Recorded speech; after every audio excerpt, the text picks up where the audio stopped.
So let us start with the first part, beginner series 301, fundamental analysis. What is it? So, as we already have explained, the analysis of internal and external factors that influence the market's perceived future value of an asset. So that's called fundamental analysis. So either you analyze the company or the asset itself, or the factors around it that influence it. But it does not really have to do with historic price or volume. It's just the fundamental data, the sales, the inventories, the production, the politics, the society, all of this stuff, the central bank policy. This is called fundamental analysis.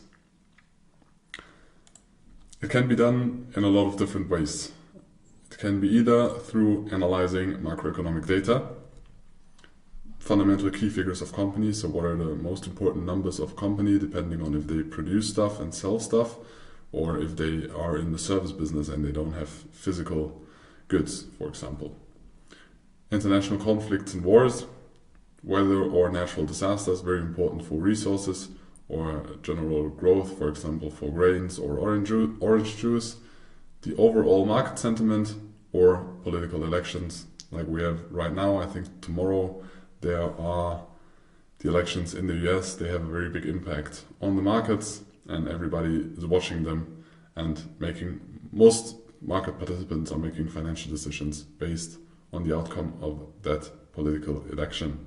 So those are the main or biggest parts you can analyze in fundamental or in fundamentals.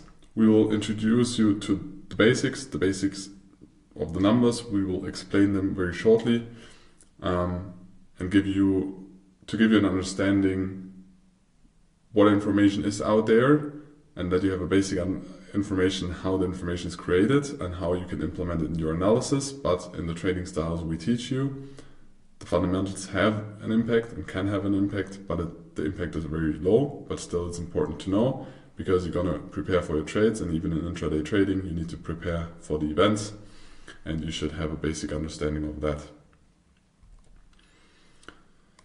So what are macroeconomics? Macroeconomics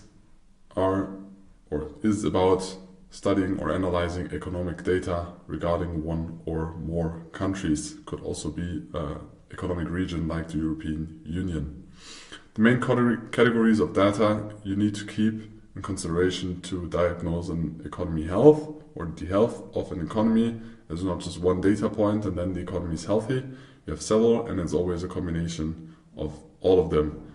But one of the most important ones is gross domestic product, although this data is kind of delayed.